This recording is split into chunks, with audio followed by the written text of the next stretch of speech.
Assalamualaikum warahmatullahi wabarakatuh. Waalaikumsalam warahmatullahi wabarakatuh. Bapak Ibu semuanya, terima kasih sudah hadir di ruangan ini untuk mengikuti sosialisasi budaya positif yang nanti akan saya paparkan. Tapi sebelumnya, marilah kita berdoa untuk memulai kegiatan ini supaya nanti diberikan kelancaran dan hasil yang bermanfaat untuk kita semuanya. Berdoa mulai.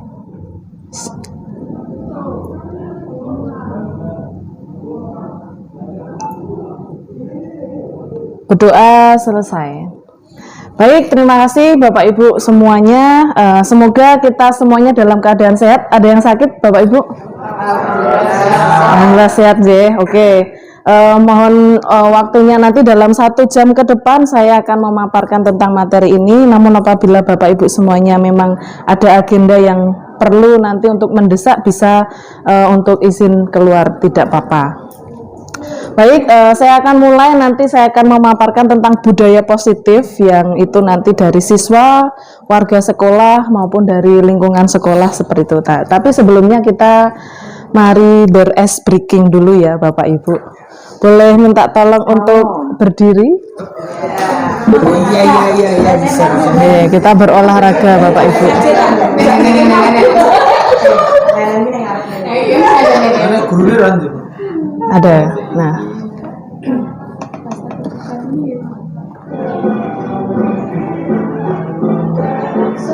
Ya, diikuti aja Bapak Ibu.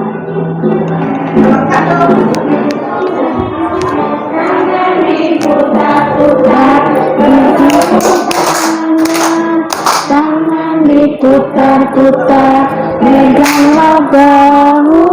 Tangan diputar-putar, peganglah lutut. Digoyang-goyang, digoyang-goyang, digoyang-goyang. Lagi Bu, tangan diputar-putar, peganglah. Tangan diputar-putar, peganglah bahu. Tangan diputar-putar, peganglah lutut. Itu yang masalah. Lebih cepat.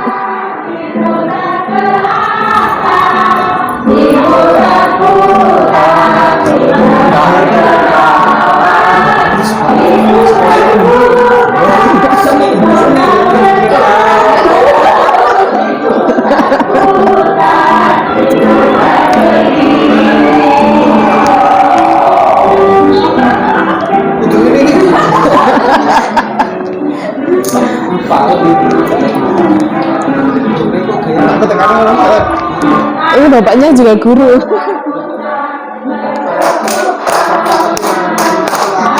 Diputar-putar, peganglah bahu. Tangan diputar-putar, peganglah lutut. Digoyang-goyang, digoyang-goyang, digoyang-goyang.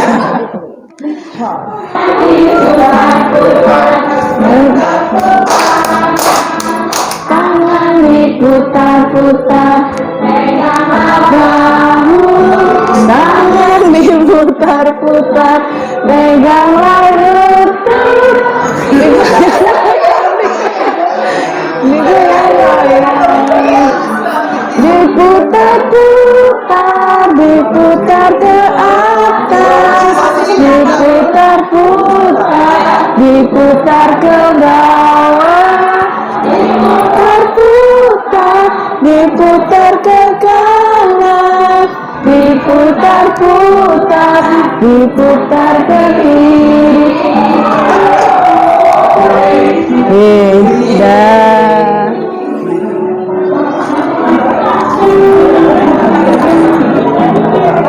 Oke, Bapak Ibu.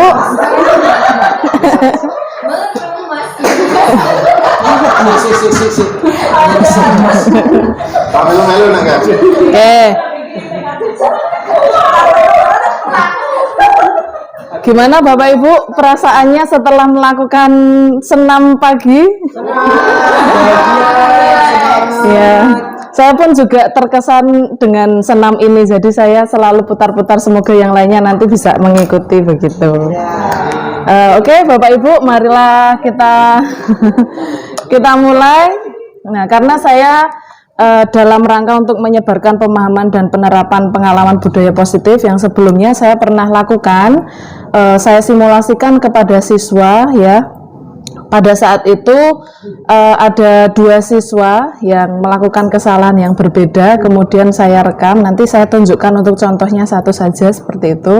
Nah, nanti akan banyak hal mengapa toh kita itu perlu memahami budaya positif ketika kita itu mengajar. Jadi kita tidak hanya memberikan materi saja Bapak Ibu, jadi nanti anak-anak itu juga perlu kita latih untuk mereka bisa istilahnya apa ya, melestarikan budaya positif itu supaya nanti bisa terjalin suasana yang kondusif, mungkin lingkungan belajar yang aman, nyaman dan lain sebagainya begitu. Nah, ini data pribadi saya sudah tahu semuanya Bapak Ibu ya. Nah, berikutnya ini mengenai konsep inti budaya positif ini ya. Kemudian budaya positif itu kan ada banyak Bapak Ibu ya, ada 1, 2, 3, 4, 8. Yang pertama ada perubahan paradigma belajar, ada disiplin positif, nilai-nilai kebajikan, kebutuhan dasar manusia, motivasi perilaku manusia, posisi kontrol guru, dan keyakinan kelas, dan juga segitiga restitusi. Sebentar, mohon maaf, belum di pause.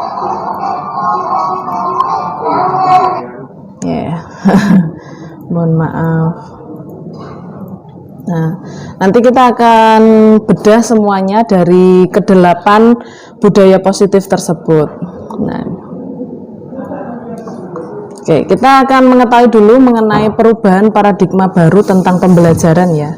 Kalau kita mungkin dulu pembelajaran yang pernah kita ingat dan pernah kita alami mungkin adanya yaitu ceramah Bapak Ibu guru di depan memberikan materi, kemudian anak hanya mendengarkan saja dan lain sebagainya.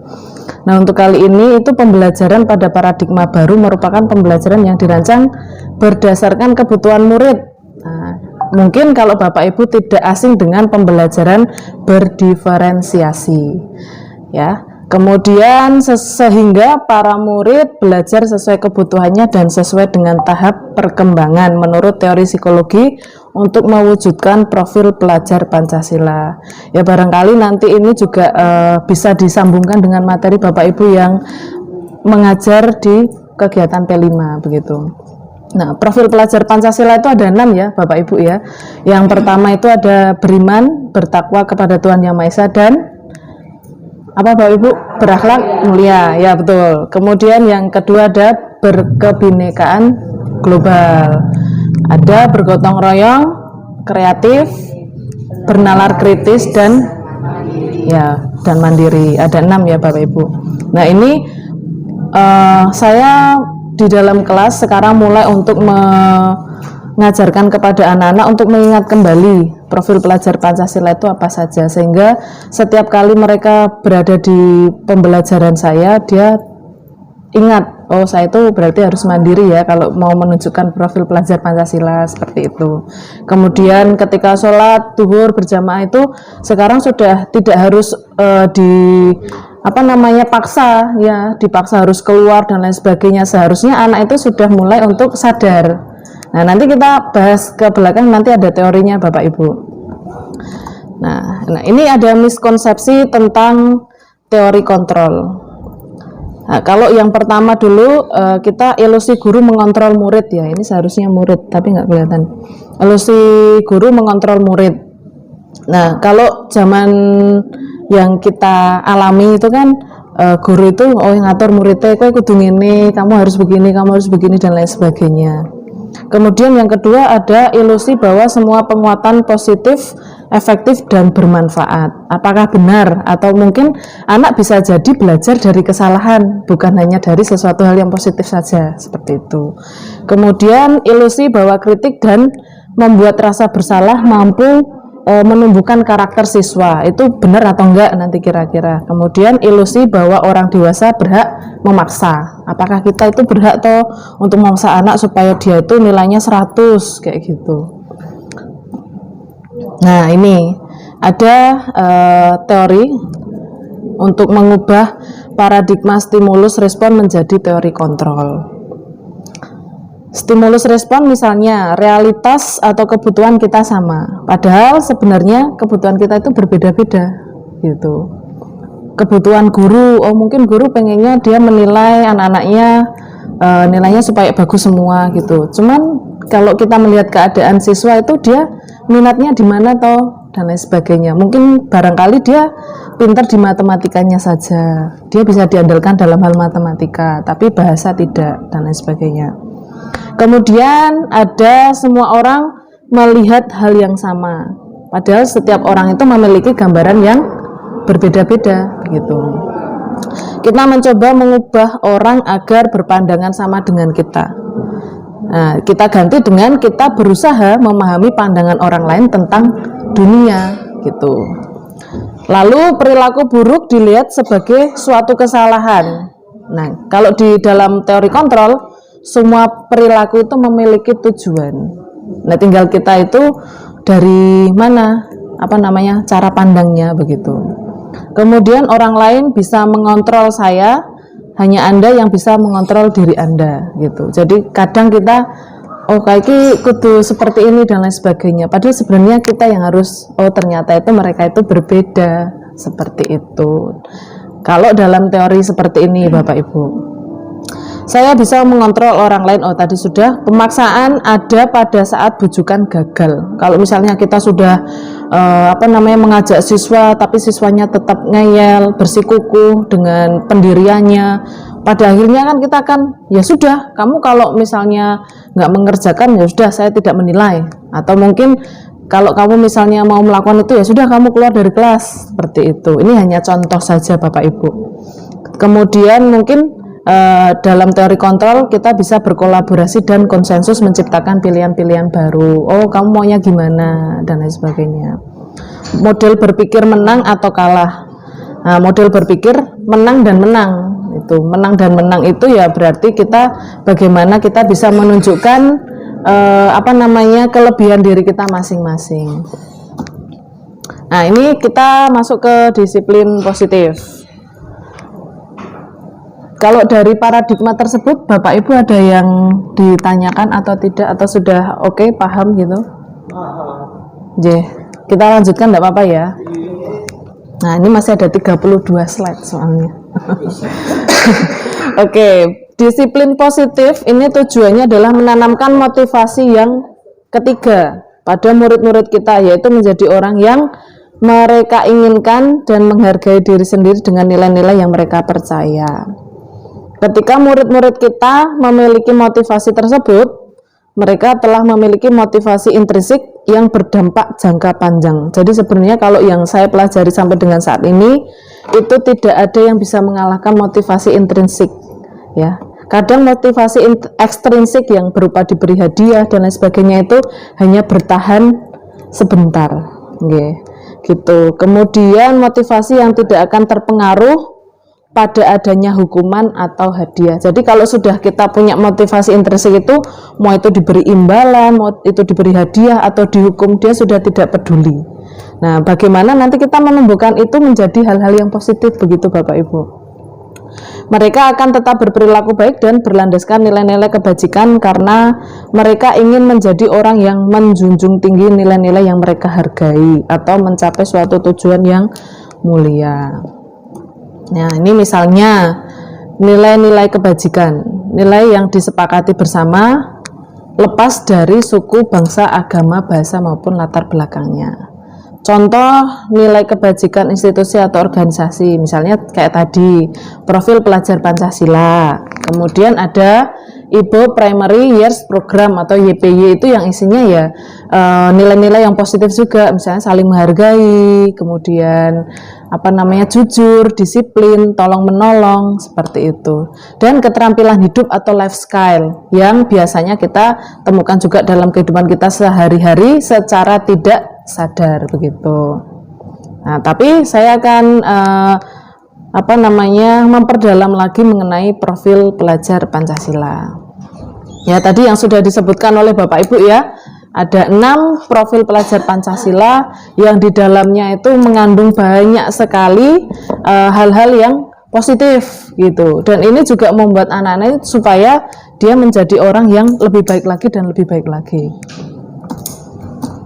Nah, sebelum kita itu menumbuhkan budaya positif itu, kita harus tahu dulu kebutuhan dasar manusia itu sebenarnya apa gitu. Kebutuhan dasar manusia di sini dimaksudkan segala sesuatu yang kita lakukan untuk mendapatkan apa yang kita inginkan. Seluruh tindakan yang kita lakukan memiliki tujuan tertentu, dan semua usaha terbaik yang kita lakukan adalah dalam rangka agar kebutuhan dasar kita terpenuhi dengan baik. Nah, kadang ada berbagai faktor dan latar belakang siswa menjadi berperilaku yang tidak sewajarnya, misalnya begitu. Dulu kok baik, sekarang kok sepertinya agak berubah, atau mungkin dulu anaknya tidak pernah berangkat tapi sekarang rajin. Nah, itu mungkin ada kaitannya juga dengan kebutuhan dasar manusia ini. Ada 5. Manusia itu pasti dia ingin bertahan hidup. Ya, contohnya saja ya, misalnya kita bekerja, kita mendapatkan gaji, kemudian kita bisa beli makanan bergizi dan lain sebagainya. Kemudian ada kasih sayang dan rasa diterima. Itu ya, kadang kita secara tidak sadar dengan teman kita kan saling peduli begitu. Tapi ada juga yang dia itu tidak punya teman, atau mungkin bahkan tidak ada yang peduli dengan dia. Nah, itu yang bisa nge-trigger atau apa ya, istilahnya itu memicu anak-anak itu melakukan hal-hal yang tidak sewajarnya begitu. Nah, misal kayak kerjasama, kita lihat, oh ternyata kok dia kerjasamanya kok kurang dengan teman-teman yang lainnya begitu. Berarti ada sesuatu gitu. Terus yang ketiga ada penguasaan. Kalau dia itu sudah bertahan hidup, dia sudah bisa, kasih sayang dia punya, dan dia merasa diterima oleh teman-temannya, ada penguasaan, berarti dia merasa dia itu dianggap gitu. Kita pun juga sudah, mungkin saya ya sudah seumur seperti ini juga kadang dengan bergaul sesama teman saya seumuran gitu, teman sejawat gitu juga kadang kalau kita oh ya welcome dan lain sebagainya, itu kan merasa oh berarti ibu itu begini dengan saya, oh berarti bapak itu mau diajak kerjasama dan lain sebagainya. Nah, anak-anak itu juga merasa seperti itu. Harga diri mereka itu, terutama kalau kita itu di anak-anak SMK ya, harga diri mereka itu sangat diunggulkan lah, ditinggikan begitu. Aku harus begini, aku harus diakui kalau aku tuh kuat, kalau aku tuh punya kehebatan ini. Nah, kadang kita yang nggak sadar di situ. Nah, saya pun juga masih belajar kepada murid-murid yang saya ajar itu untuk melihat sebenarnya apa yang dia inginkan. Lalu ada kebebasan ya, ketika dia sudah punya ketiganya, ada rasa kebebasan itu, dia mampu mengendalikan dirinya. Nanti mesti tak garap kok tugasnya kayak gitu. Ada anak yang seperti itu, tapi juga nggak banyak yang juga dia melakukan suatu perilaku yang tidak bisa dipertanggungjawabkan. Jadi ya masih anak-anak itu juga kadang kita masih melihatnya itu membingungkan. Jadi pengennya itu gimana tuh anak-anak itu kayak gitu. Nah, akhirnya nanti bisa mandiri, kemudian memiliki pilihan, mencoba hal-hal yang baru. Tuh, misalnya belajar itu sekarang juga nggak hanya terpaku pada materi buku saja toh, Bapak Ibu ya. Pasti ada juga yang menggunakan HP, bisa menggunakan YouTube, mungkin dengan LMS, dengan Pak Anas gitu ya. Jadi bisa disambi gitu anak-anak, nanti kalau udah deadline nggak ngupload berarti nggak punya nilai begitu. Kemudian yang terakhir ada kesenangan. Nah, tentunya mereka juga butuh untuk bermain-main, humor, tertawa, antusias ya. Jadi kadang penasaran, rasa penasarannya anak itu kan tinggi. Nah, kalau misalnya kita latih dengan hal-hal yang sepele atau yang kecil gitu ya, barangkali dari hal-hal itu membuat anak itu terpacu motivasi intrinsiknya gitu. Nah, begitu lanjut di motivasi perilaku manusia. Kita membedakan antara motivasi ekstrinsik dan juga intrinsik. Nah, ekstrinsik itu biasanya ya wis lah saya lakukan biar nanti nggak dimarahin. Terus ya udah saya kerjakan biar nanti dapat nilai. Ya sudah, begini sajalah, nanti daripada dimarahi mending saya diem. Nah, seperti itu. Untuk menghindari ketidaknyamanan atau hukuman biasanya. Atau untuk mendapatkan imbalan penghargaan orang lain. Nah, biar dipuji lah nanti, seperti itu. Tapi itu masih lebih baik menurut saya daripada dia menghindari hukuman. Gitu. Kalau menghindari hukuman itu kadang mengkhawatirkan juga Bapak Ibu, anak-anak menghilang, tidak berangkat sekolah, kayak itu. Terus ada motivasi intrinsik, yaitu untuk menjadi orang yang mereka inginkan dan menghargai diri sendiri dengan nilai-nilai yang mereka percaya. Ya, ini diri saya, kalau saya udah sekolah berarti saya harus mengerjakan tugas. Kalau misalnya nanti saya nggak mengerjakan tugas, kan saya rugi sendiri, seperti itu. Nah, oke. Ini masuk ke perbedaan antara hukuman, konsekuensi, sama restitusi. Ada di sini Bapak Ibu yang pernah punya pengalaman menghukum siswa mungkin, atau mungkin kalau kemarin saya melihat Pak Anam itu melakukan segitiga restitusi dengan siswa kelas TKJ sepertinya. Mungkin Pak Anam tidak sadar kalau itu adalah segitiga restitusi. Karena Pak Anam menanyakan, kamu pengennya gimana gitu. Kamu melakukan itu alasannya apa toh? Betul ya Pak ya? Nggih. Kamu melakukan itu alasannya apa? Terus setelah ini kamu mau gimana? Nggih, seperti itu. Jadi kita tidak menentukan hukumannya itu apa Bapak Ibu. Nah, kalau di sini ada 3 macam. Nanti Bapak Ibu silahkan untuk merefleksi diri. Kira-kira saya tuh sudah berada di tahap yang mana, atau saya itu tergolong yang mana gitu. Misalnya kalau hukuman itu tidak terencana, tiba-tiba oke, push up kayak gitu, itu namanya menghukum.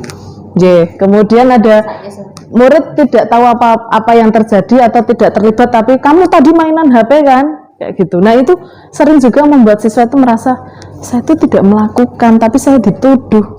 Tapi dengan terpaksa dia harus mengikuti hukumannya, HP-nya disita. Nah, kadang seperti itu. Kemudian bersifat satu arah, tidak mendengarkan alasan dari siswa. Berupa hukuman fisik atau psikis ya, sering ya kita masih temukan juga. Semoga ya nanti kedepannya semakin nanti dari Bapak Ibu bisa menyebarkan juga, bisa kita saling sadar antara satu dengan yang lainnya. Konsekuensi itu terencana atau disepakati, berarti kita sudah punya kesepakatan dengan siswa. Misalnya kalau kamu nanti tidak mengerjakan tugas, kamu nanti ibu nilai 75 ya, itu sebagai nilai penghargaan misalnya. Atau nanti kalau misalnya kamu terlambat, saya kurangi 10 ya nilainya, begitu. Itu namanya konsekuensi, berarti dia sudah tahu kalau saya melanggar berarti saya nanti dapat hukuman ini atau dapat apa, konsekuensi gitu ya. Terus sikap guru selalu memonitor murid, oh anak kayak hurung ngumpul ke, diingatkan begitu. Terus murid tetap dibuat tidak nyaman, misalnya dia tuh misalnya apa namanya kayak tidak mengerjakan sesuatu, ya bendek ini tuh gelisah untuk selalu tertib gitu loh. Nah, kalau restitusi itu proses menciptakan kondisi murid untuk memperbaiki kesalahan. Kita berpacu atau kita fokus pada siswanya tersebut. Nah, proses kolaboratif yang mengajarkan murid untuk mencari solusi sendiri seperti yang sudah dilakukan oleh Pak Anam. Dan Bu Ira juga kemarin juga saya ajak diskusi untuk melakukan itu, begitu. Nah, nanti siswanya itu contohnya misalnya dia melakukan kesalahan. Maka kita itu harus tahu dulu alasannya apa gitu. Kamu melakukan itu alasannya apa gitu. Terus kamu melakukan dengan siapa, terus di mana dan lain sebagainya. Oh, setelah kamu melakukan kesalahan itu perasaanmu gimana toh gitu. Kamu merasa kamu tuh bersalah apa enggak gitu. Nah, nanti setelah itu nanti ke belakang baru kalau dia sudah mengakui kesalahannya, nanti kita akan praktek Bapak Ibu. Oh, ada contohnya maksudnya, nggak usah praktek, ada contohnya. Nah, nanti kalau misalnya anak itu sudah mengakui kesalahannya, iya saya sudah bersalah begini. Oke, berarti apa yang akan kamu lakukan gitu setelah ini. Nah, 3 hal ini bisa dilakukan dalam situasi yang berbeda-beda. Jadi monggo silahkan nanti bisa direfleksikan dalam diri kita masing-masing. Nah, kemudian ada 5 posisi kontrol guru. Ada penghukum, pembuat rasa bersalah, teman, pemantau, dan manajer. Ini ada contohnya kalau ini. Oke.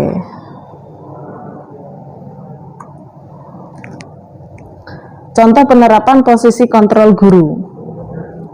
Terlihat atau enggak Bapak Ibu? Ya, Terlihat ya?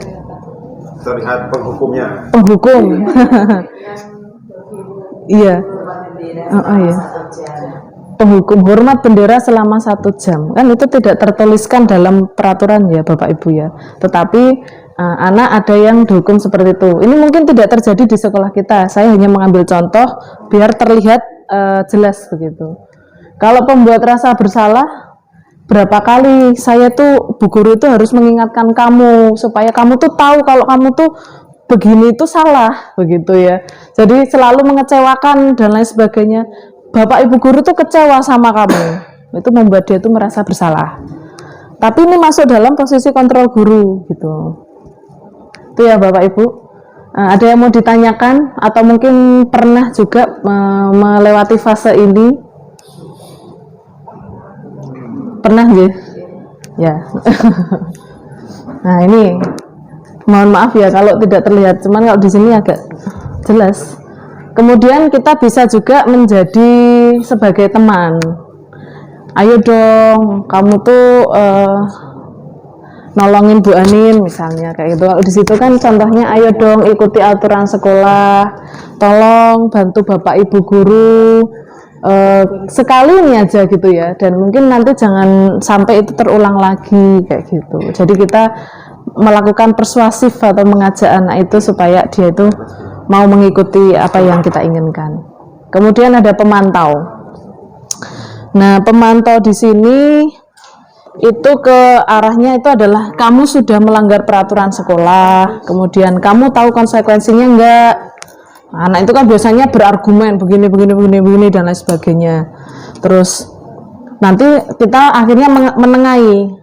Setelah upacara ya sudah, kamu nanti silahkan beli dasi, topi dan lain sebagainya.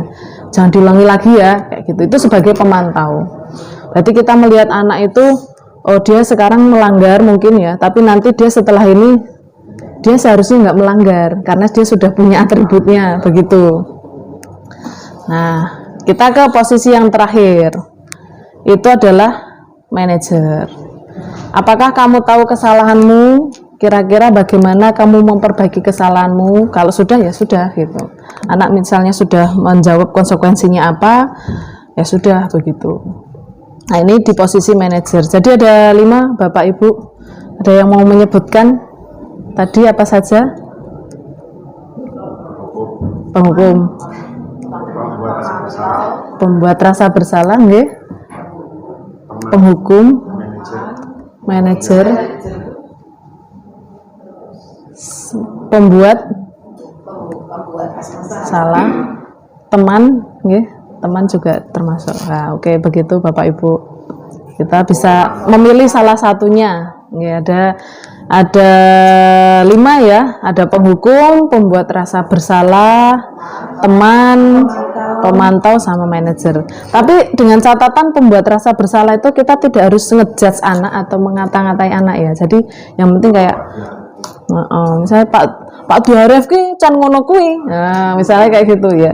Tapi lebih ke yang kamu tuh jangan bikin saya marah, kamu tuh jangan bikin Bu Anin itu nggak mood. Kalau kamu seperti ini kan Bu Anin jadi kecewa kayak gitu. Nah jadi dia tuh merasa kayak ya udahlah kalau kayak gitu. Begitu ya harapannya ya semoga ini nanti bisa kita terapkan di anak-anak kita. Kalaupun masih belum ya kita yang penting tahu teorinya dulu Bapak Ibu. Nah, kemudian ini ada contoh. Posisi kontrol apakah saya kecewa sekali dengan kamu. Coba Bu, saya boleh dong ya minta salah satu untuk angkat tangan dan menjawab. Atau enggak usah angkat tangan deh. Tunjuk. Langsung. Ya Pak Duharef. Saya kecewa sekali dengan kamu. Gimana Pak Ref? Itu termasuk apa itu berarti? Itu termasuk pembuat rasa bersalah. Ya, pembuat rasa bersalah. Terus apakah kamu tahu peraturan sekolah harus menggunakan sepatu hitam? Sebagai apa? Pemantau. Pemantau. Hukumannya belum ada, Bu, itu. Apa Bapak Ibu? Pemantau. Manajer juga ya. Manajer kan nanya, kamu tahu nggak kesalahanmu apa itu? Nah itu. Teman tak sering. Ya. Kalau misalnya kita melihat kalau melihat dari contohnya dia termasuk ke pemantau. Jadi dia sebenarnya sudah tahu ya kesalahannya apa. Manajer itu pakai apa? Coba lihat manajer. Ya, apakah kamu tahu kesalahanmu? Ya, ya bisa jadi nanti masuk ke pemantau. Kalau pemantau itu kan kamu melanggar, kamu tahu konsekuensinya tidak gitu. Nah, di sini apakah kamu tahu peraturan sekolah harus menggunakan sepatu hitam? Ya. Karena kalau pemantau itu nggak ada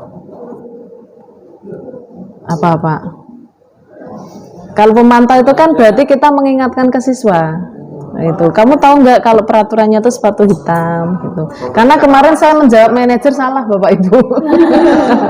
Jadi jawabannya memantau. Kalau manajer itu lebih ke yang nanti ada nih. Apa rencanamu? Nah, itu apa rencanamu itu manajer. Wah, harus tak jawab ini. Berarti yang atas. Ada. Ayolah tolong kerjasamanya. Oke. Nah, itu seperti itu Bapak Ibu. Jadi berarti kita sudah bisa membedakan ya. Termasuk saya juga kadang masih bingung. Nah, oke. Kita bermain-main. Enggak, ini cuma nulis di sini aja kok, Pak. Ora kon maju tenang wis. Pulpen merah.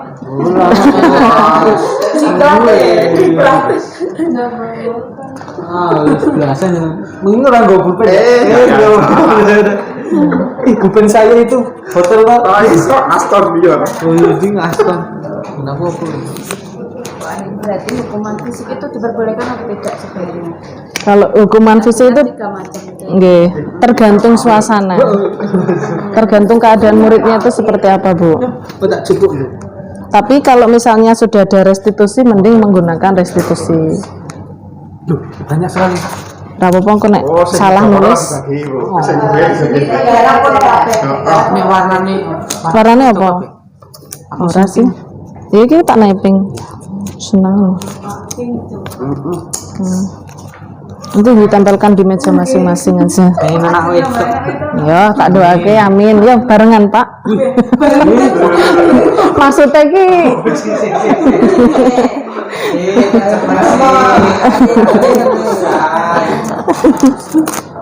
Aduh, harapan gantian. Nah tenang nih, kalau kan sudah tengah jam. Bu Ani mau gantian dong Mbak. enggak apa-apa.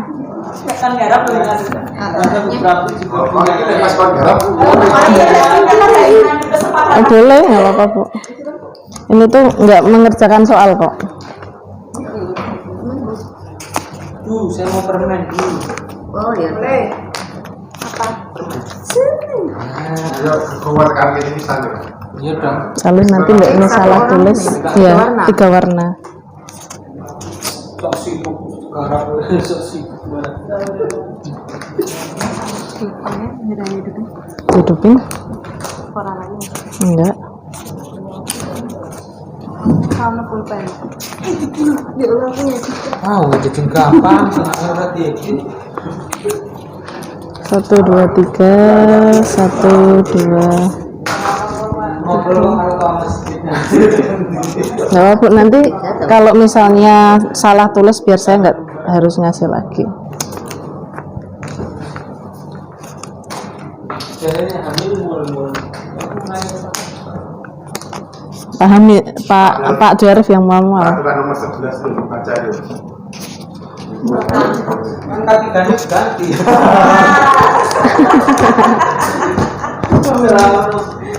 Sampun ya. Untuk peraturan yang meninggal itu peraturan nomor 11 baca dulu Mas.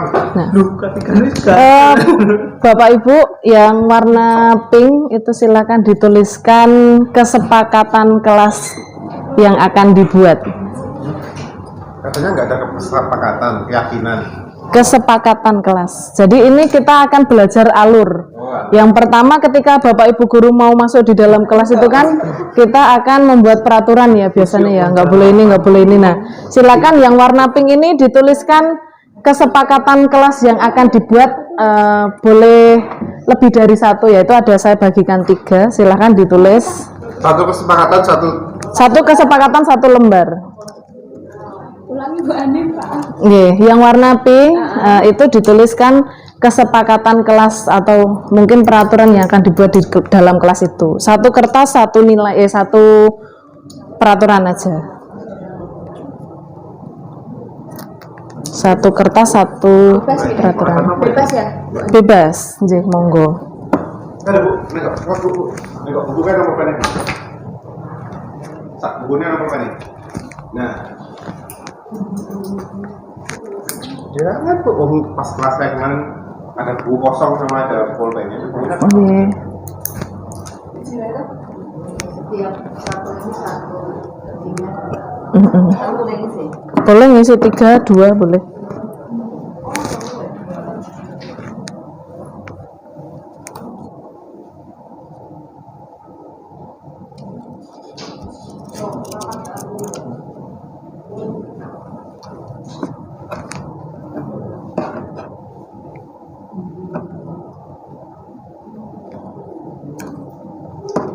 Kesepakatan apa tadi?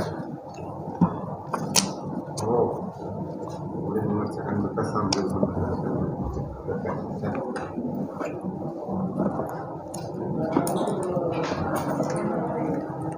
Katanya 1 aja toh. Minimal 1 kan? Ya 2 pun. Nanti semakin banyak berlatih. Ya minimal tuliskan 2 Bapak Ibu. 1 kertas 1 aja.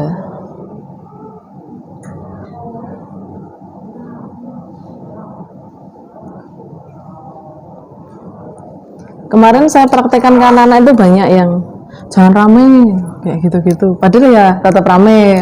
Tapi mereka menginginkan kalau kelasnya itu biar nggak rame gitu. Terus ada juga yang dia menyampaikan jangan saling membuli. Nah itu. Jadi mungkin itu adalah hal-hal yang terkandung dalam dirinya yang mungkin belum bisa diungkapkan sebelumnya begitu. Lalu Padahal objeknya kemarin murid TKJ 3. Iya, TKJ 3. Gurunya aku ikut ya, dibeli gurunya. Malah bukan sesama murid, tapi guru dan murid. Sing kerep dibeli ya kayak Pak Wid. Amin. Amin. Ini kan tahun cerita bapak ya bapak ini. Amin, amin.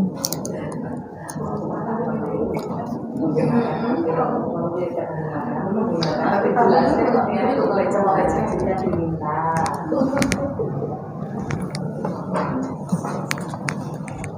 Ampun Bu. Nggih, ini ada yang belum, Bu.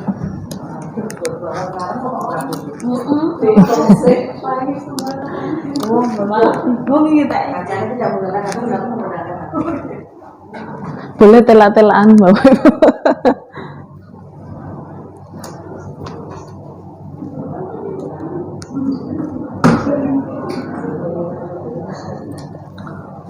Oke, sampun. Ada yang belum Bapak Ibu? Sampun, oke. Nah, kita kan sudah menulis kesepakatan kelas. Saya mohon ada yang mengutarakan mungkin. Monggo. Oke, Bu Andri. Apa Bu? Sisir ini. Kalau Mas kita masuk kelas itu kan biasanya kita tidak langsung buka tugas itu ya. Nggih. Kan ada mungkin penjelasan. Penjelasan. Nah ini nanti saat menjelaskan itu siswa tidak boleh main HP. Siswa tidak boleh main HP. Saat guru menjelaskan ya, nah, berarti. Jadi pasti bukan menjelaskan. Oke, Bu Andri. Tidak boleh bermain HP ketika guru itu sedang menjelaskan. Tapi nanti ada kesempatan yang lain ya, Bu ya. Gitu, oke. Yang lainnya, monggo, Putri. boleh menggunakan HP jika diminta pas untuk pembelajaran itu. Misalnya Ya. anak diminta browsing atau diminta Cari materi. ya, cari materi atau pas tugas pakai HP. Oke, siap. Berarti hampir sama ya. Ada yang mungkin yang berbeda tipenya? Boleh rame atau ngobrol saat guru menjelaskan. Tidak boleh rame atau ngobrol saat guru menjelaskan. Yang satu perwakilan dari sini ya. Untuk saya Oh, lagi monggo. Iya, nggak apa-apa. Pripun? kalau di kelas gitu ya, Ya. guru selalu mengingatkan untuk semuanya itu dalam arti murid dan guru juga semua berkata sopan. Oh, berkata sopan. Antara guru dan muridnya saling mengingatkan. Oke, lanjut lagi. Menghargai saat ada yang berbicara. Menghargai saat ada yang berbicara. Kemudian Suasana belajar tidak sepanang tetapi tetap taat peraturan. nah, tidak sepanang, taat peraturan. Paret? Tertib dan rapi menggunakan seragam dan Wah, atribut tertib sekolah. dan rapi, betul. Jika lapar boleh makan bekal di luar lab. Oh, tidak makan, boleh makan. Iya, nggak apa-apa. Udah metu. Kalau saya kalau ya mungkin kalau yang Oke. praktek gitu di luar lab gitu ya. Iya. Nah kalau saya misalnya ada anak minta makan dulu gitu ya, Iya. maksudnya minta izin mau makan dulu. Saya kasih waktu misalnya berapa menit untuk Oke. silahkan makan tapi tetap di dalam kelas. Iya. Karena nanti kalau anak saya keluarkan di luar kelas nanti bubar semua makan semua gitu. Oke, berarti ada perbedaan antara kelas praktek dan teori. Dan itu juga hak dari kelas tersebut. Kesepakatan antara guru dengan siswanya. Jadi tidak ada yang salah Bapak Ibu semuanya. Tadi ada yang menyebutkan juga tidak terlambat nggih, Bu Win ya. Oke. Tidak boleh bolos pelajaran, tidak boleh main HP dan lain sebagainya. Busuk nggak di sini. Nggih, napa Bu? Inilah kalau yang terlambat Tapi kan ini misalnya apalagi kalau yang guru praktek gitu Ya. ya, guru praktek itu kan jamnya panjang. Nggih. Nah kalau guru teori mungkin 2-3 jam dalam kelas. Nah siswa boleh izin misalnya tidak lebih dari 2 kali, misalnya izin keluar atau Keluar. kamar mandi Oh, atau nggih. apa. Tidak boleh izin lebih dari 2 kali ketika pembelajaran. Izin itu ya termasuk ke kamar mandi, termasuk mencari suasana gitu ya. Hanya satu orang gitu. Kadang juga saya seperti itu.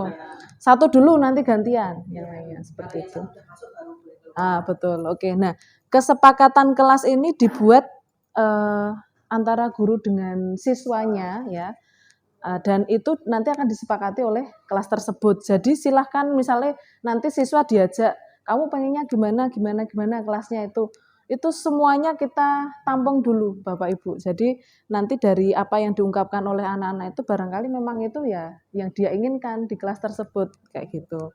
Nah sekarang berhubung ini banyak yang sudah kita tuliskan, lalu di situ ada kalimat yang positif dan juga negatif.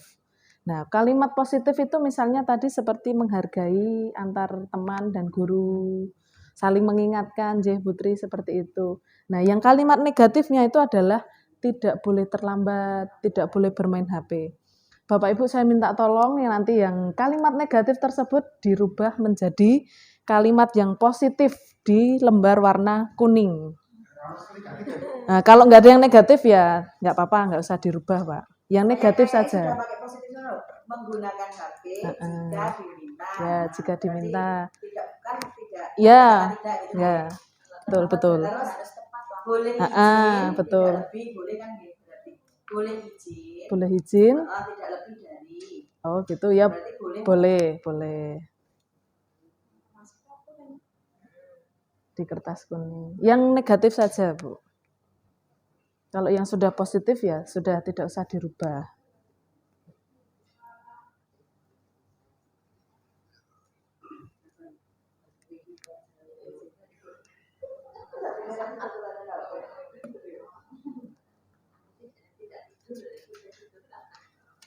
Boleh tidur kalau jam kosong. Iya.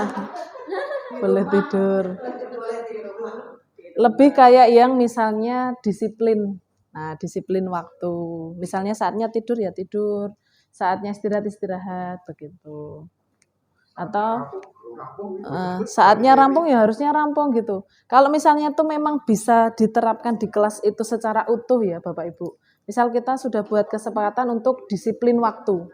berarti nanti ketika masuk harus sesuai jam, istirahat sesuai jam, ngumpulin tugas harus sesuai jam juga. Nggak boleh masuk berarti nggak masuk gitu ya. Nah, Kalau iya. misalnya kesepakatan dari kita. Ya barangkali seperti itu. Saya termasuk yang tertohok ini. Telat semenit Justru tiket.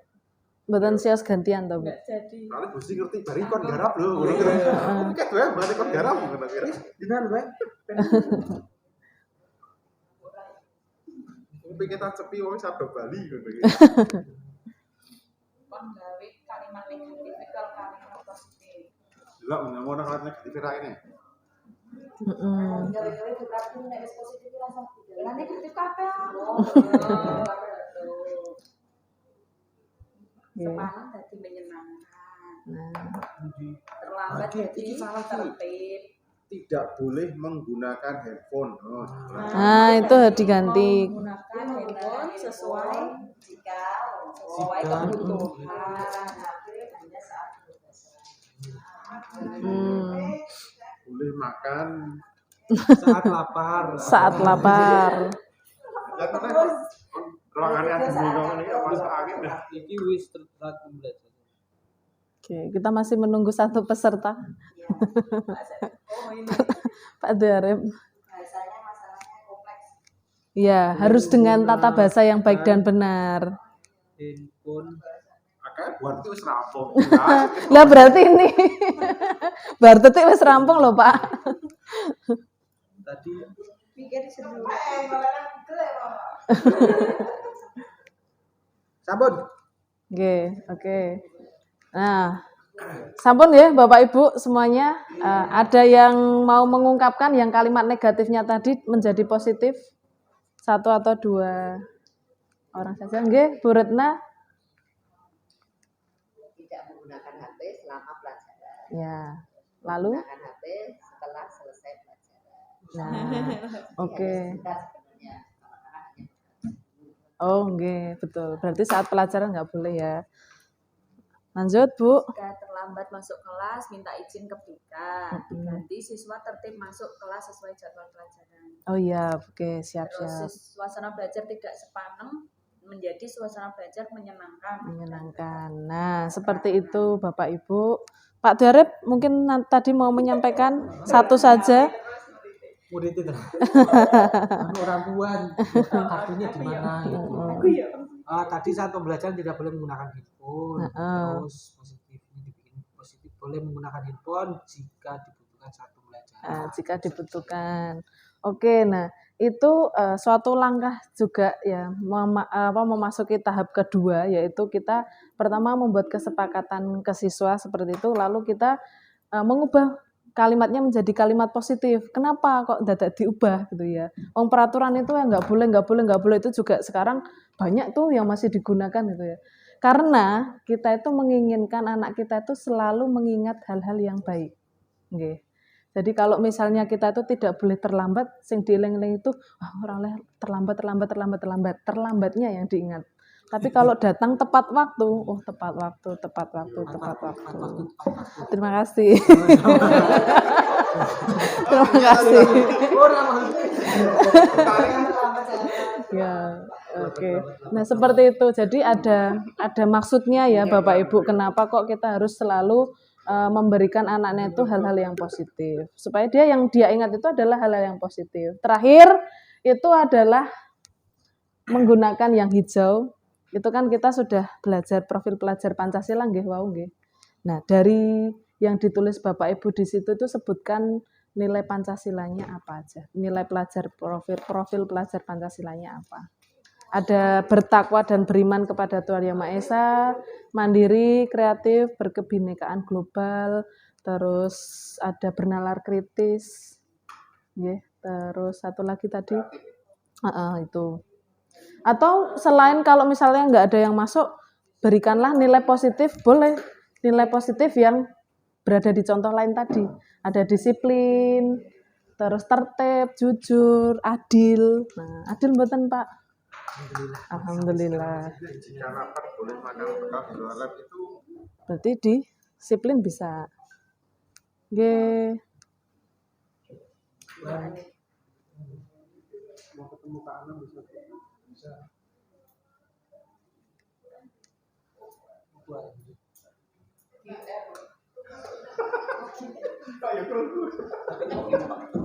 Tapi nanti akhirnya ketemu Pak Anam. Karena saya sudah tahu riwayatnya. Endingnya nanti ke sini. Profil pelajar Pancasila dari ini itu apa? Boleh disiplin boleh, berakhlak mulia boleh. Nggak apa-apa, pakai nilai kebajikan nggak apa-apa, nilai positif, nilai kebajikan. Kebajikan diperlukan itu sebenarnya juga disiplin juga. Iya, betul disiplin, Suasana baca Mira kan kreatif ya Mbak. kreatif. Mbak aja nggak apa-apa. Saat belajar tidak boleh menggunakan handphone. Itu Emang disiplin. profil pelajaran Pancasila disiplin tak ono ya? Nggak apa-apa, selain itu ada nilai-nilai positif yang tadi loh Pak, ya dari apa, nilai life skill, salah.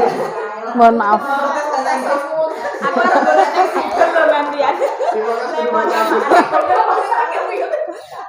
Saya tuh skill itu style loh ya, bukan skill. Life skill, mohon maaf. Dikoreksi sama guru bahasa Inggris.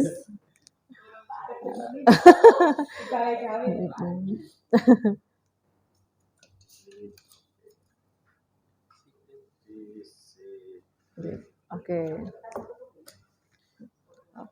Ini lapar Nanti dijajar-jajar begini loh. Bu. lapar banget. Nanti biar saya foto.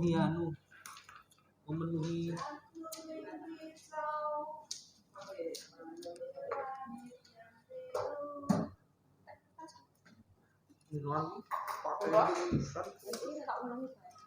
Ngerti. Nek sing oleh mangan ning lab apa? Dia disiplin. disiplin Bu, berarti Iya. ya, Pak. Berarti ya. Atau saling menghargai mungkin. Boleh nilai-nilai yang terkandung dalam profil pelajar Pancasila atau nilai-nilai kebajikan, nilai positif yang lain yang kita temukan dalam kehidupan kita sehari-hari. Saling menghargai, saling menghormati.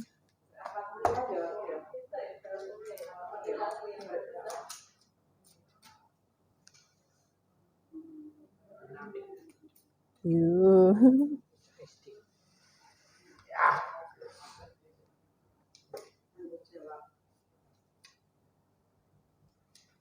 Tanggung jawab itu juga termasuk.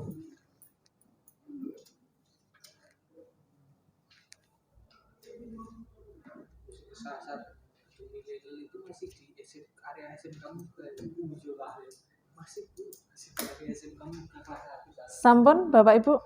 Oke. Saya minta untuk disebutkan urut aja dari Pak Anam. Nilai-nilainya apa tadi? Nilainya 1 saling menghargai, Ya, 2 disiplin, 3 berakhlak mulia. berakhlak mulia. Oke. Nilainya? Disiplin semua. dari Oke. dua-duanya tadi.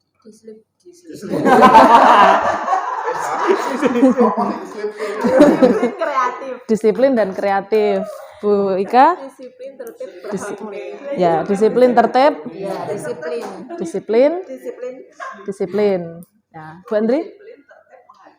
Disiplin tertib menghargai. Bu Retna? Disiplin, disiplin kreatif. disiplin tanggung jawab berakhlak mulia. Nah, disiplin tanggung jawab berakhlak mulia. Lalu Menghargai. disiplin menghargai. Oke.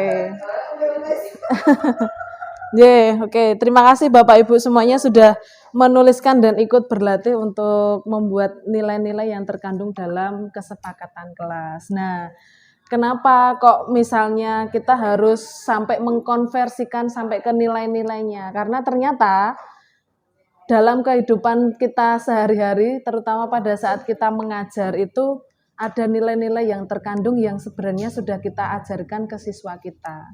Gitu. Jadi nanti kalau misalnya kita merasa nggak percaya diri juga untuk aku guru ngajar materi dok, tapi sebenarnya di dalam kelas itu dengan ibu mengingatkan, dengan bapak ibu guru itu memberikan pengertian kepada murid, itu sudah suatu pembelajaran bapak ibu itu menularkan nilai-nilai positif kepada siswa. Dan itu kalau misalnya dilakukan secara terus-menerus ya, kita berharap murid kita itu bisa memiliki budaya yang positif. Nah, oke. Selanjutnya, tadi yang kita buat itu adalah kesepakatan kelas, kemudian keyakinan kelas. Keyakinan kelas itu ya terutama nilai-nilai yang Bapak Ibu tuliskan tadi. Mengapa keyakinan kelas bukan peraturan kelas? Nah, kenapa kira-kira? Bapak Ibu, boleh menjawab, tidak ada yang salah. Kenapa Pak? Bilang fleksibel. Hmm, Kalau peraturan itu udah baku, ya. mengikat. Orang karena peraturan itu dibuat untuk dilanggar. Betul. Oke. Nah, itu. Nah, terus pertanyaan kedua, mengapa keyakinan kelas sangat penting bagi siswa? Karena menunjukkan tujuan atau prospek Ke depan yang dicita-citakan. Seperti pendidikan sesuai pemikiran KHD, Bapak Ibu ada yang tahu? Bahwasanya pembelajaran itu berpusat pada murid. Nah, kemudian ya pembelajaran itu berpusat pada murid, lalu kita itu menghantarkan, kita sebagai fasilitator atau kita sebagai ibaratnya seorang petani yang merawat tanamannya supaya tanamannya itu bisa tumbuh dengan baik dan berbuah atau menghasilkan. Nah, ya betul, ngopokoro, ngopeni. Penuntun. Nah, penuntun murid kita itu untuk mencapai kebahagiaan dan menciptakan kebahagiaan dan bisa bermasyarakat secara utuh sesuai dengan kodratnya tadi yang disampaikan Bu Prati. Nah, itu ternyata banyak sekali faktornya. Dulu pas saya di modul 1.1 itu ya di sini saya duplek-duplek pemikiran KHD kayak gitu. Saya awalnya nggak paham juga maksudnya apa. Lanjut berikutnya ke keyakinan kelas, itu biasanya bersifat abstrak tadi, berupa pernyataan universal menyeluruh, dibuat dalam pernyataan yang positif, singkat agar mudah diingat ya, misalnya kayak disiplin, tanggung jawab, saling menghargai begitu. Lalu sesuai kondisi kelas dan sekolah, jadi setiap kelas mungkin berbeda-beda Bapak Ibu. Kemudian semua warga sekolah dilibatkan, ya ibaratnya kita ngajar itu tidak hanya interaksi kita dengan siswa saja, tetapi dengan karyawan, dengan Pak Tulmen, mungkin dengan Pak Satpamnya bagaimana. Kan harus saling menghargai, itu kan berarti menyeluruh begitu. Itu. Lanjut, ini kemarin yang dibuat oleh siswa ya. Kita menggunakan aplikasi namanya Padlet gitu ya. Tapi delalai kok berbayar, jadinya tidak saya lanjutkan. Manualis saja dengan kertas. Advepa kemarin tidak berangkat. Yang berangkat Safa. Ini kelas 11 TKJ 3. Saya, Sona, Anza, Arika, Nisa, Ali Swargo. Jangan nyindir dulu, jangan rame, jangan. Ini bisa di zoom nggak sih Pak ya? Sama itu jangan pakai ya persis sekali. Tahan lapar hingga waktu istirahat. Jangan jorok. Puji guru Tahan dengan lapar hingga waktu istirahat. Tahan lapar Nah, titik ya itu karena pada rasamu. Jangan suka bolos. jangan suka bully, jangan suka Kita harus disiplin ketika ada guru. Berarti kalau tidak ada guru, rasa disiplin. Menghormati dan menghargai orang yang sedang menjelaskan di depan. Iya. Tapi jika jam pelajaran, Iya, kan boleh makan. jangan suka bolos. Jangan membuli. Bayar ini. Berbayar ini.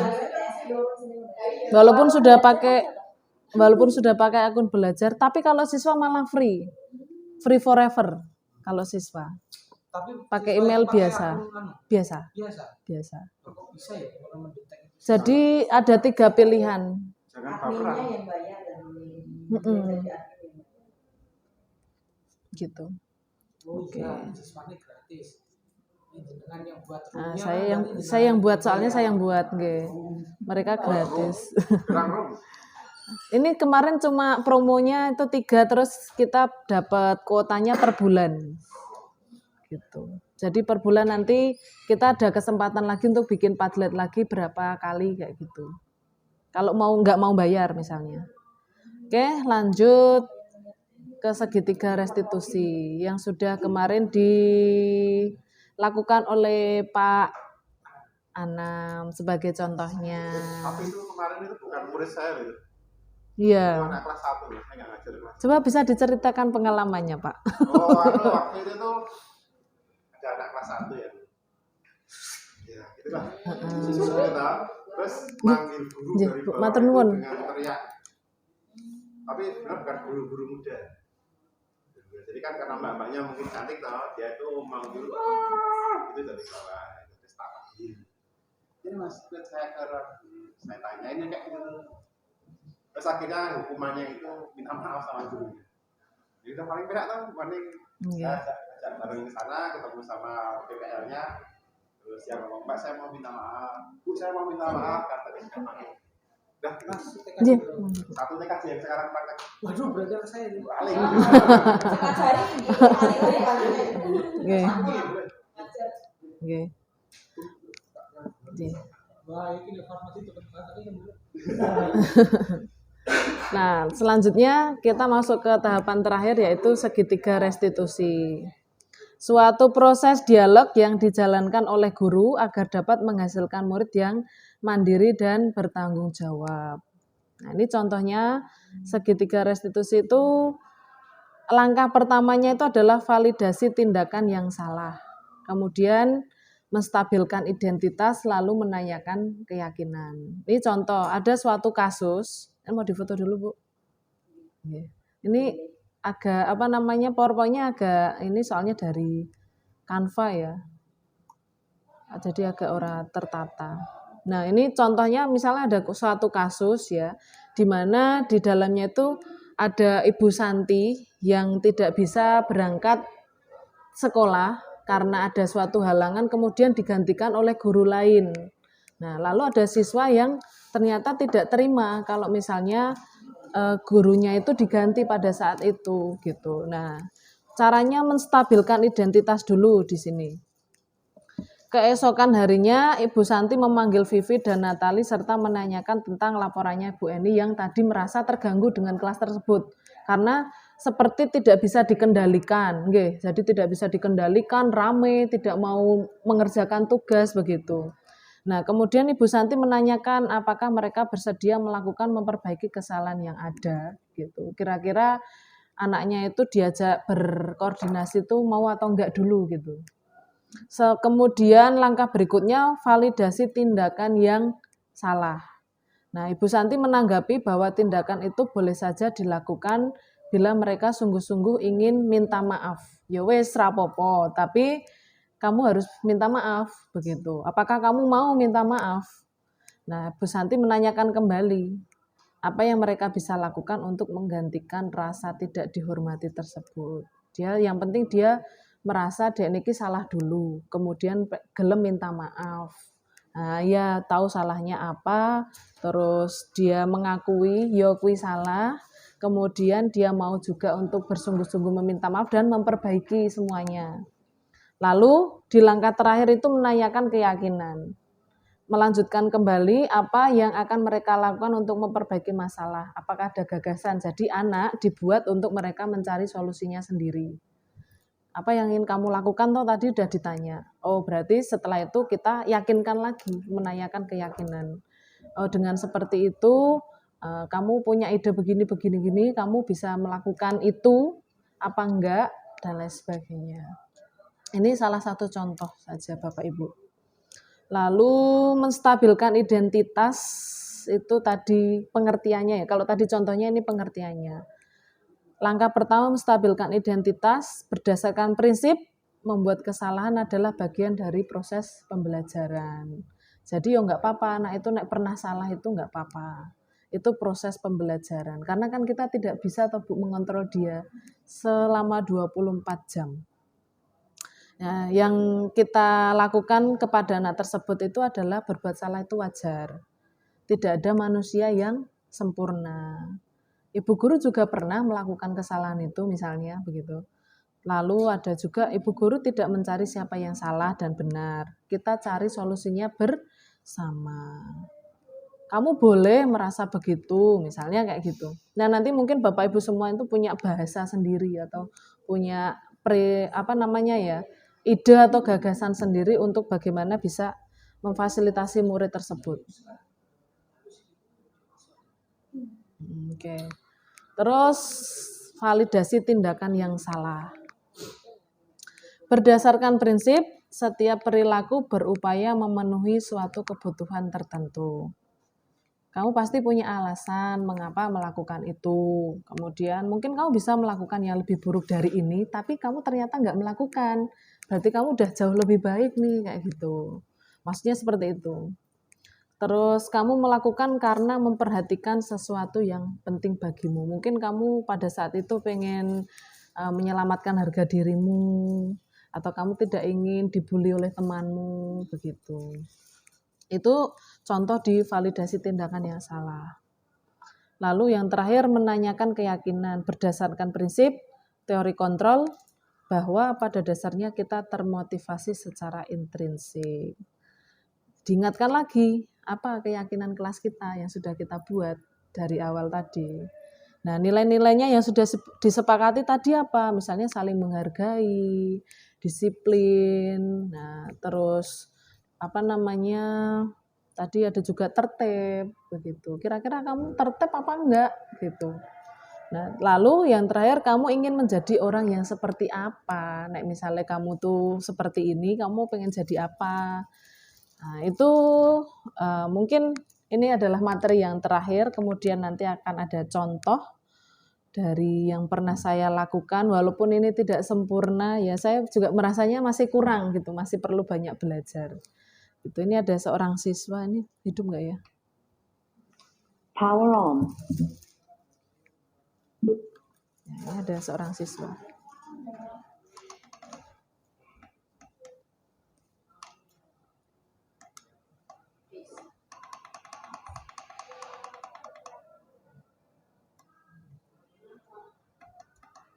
Tidak terdengar ya?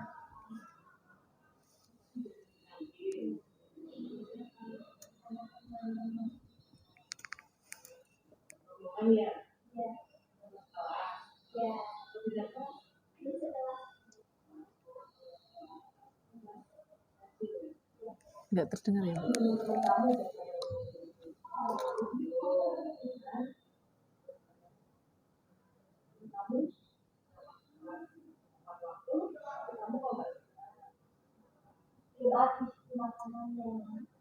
Dia beralasan belum habis makanannya, jadi telat masuk kelas gitu. Low battery. Quick charge.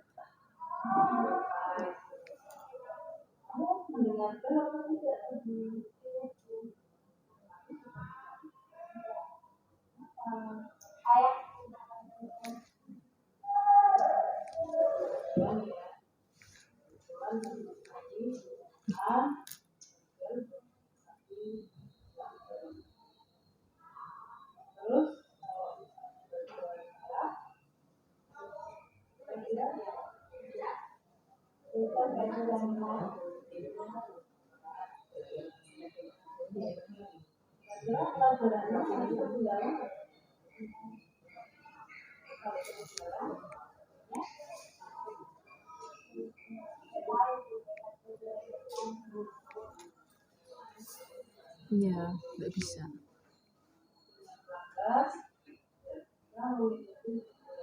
Low battery. Quick charge. Power off. Ya, ini pokoknya ceritanya itu seorang siswa yang dia itu terlambat masuk ke kelas, kemudian saya panggil dan saya tanya alasannya apa, terus karena makanannya itu belum habis. Nah, kamu tahu nggak nek misalnya waktu istirahatnya itu berapa menit, lalu kamu harus bagaimana kalau dengan waktu segitu gitu. Nah, terus anak itu mengakui kalau dia itu ternyata tadi tidak langsung jajan, tapi dia melakukan hal yang lain dulu, misalnya scroll TikTok dan lain sebagainya itu ya, sehingga dia kehabisan waktu untuk makan. Lalu saya tanya, apa yang akan kamu lakukan besok? Ya saya akan memanfaatkan waktu lebih baik lagi, Bu. Waktunya istirahat ya saya akan makan, sehingga biar saya tidak terlambat masuk ke kelas. Seperti itu. Ini contoh untuk segitiga restitusi seperti itu. Jadi anak tahu apa yang dia harus lakukan, solusinya, kemudian ya hukumannya dia harus, bukan hukumannya, konsekuensinya berarti anak tersebut ketinggalan pelajaran dan tidak bisa diulang lagi materinya gitu. Oke, Bapak Ibu terima kasih atas waktunya yang sudah diluangkan ya. Ada yang mau ditanyakan Bapak Ibu atau memberikan saran yang membangun untuk saya? Monggo apabila ada saran. Karena kita juga sama-sama belajar, Bu. Saya mencoba untuk gimana caranya biar bisa menyebarkan hal-hal yang baik begitu. Ada yang ditanyakan Bapak Ibu? Sampun nggih? Oke, sampun. Ya, oke. Terima kasih Bapak Ibu semuanya yang sudah wow.